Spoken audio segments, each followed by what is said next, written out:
So hey everyone, welcome back to another quick and very interesting tutorial. Where in this quick tutorial I'm going to show you how you can make the text on Instagram look bigger only on Instagram, not on a or iPhone.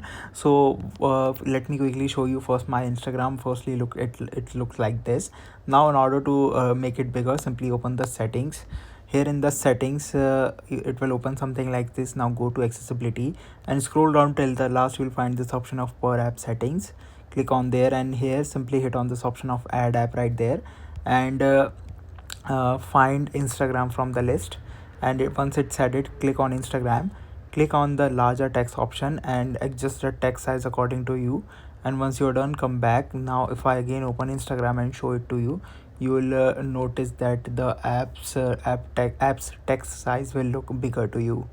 Alright, so that's it for this tutorial. I hope this video will be helpful for you. Make sure to hit the like button and subscribe button for more such helpful and interesting tutorials. See you in the next one. Take care.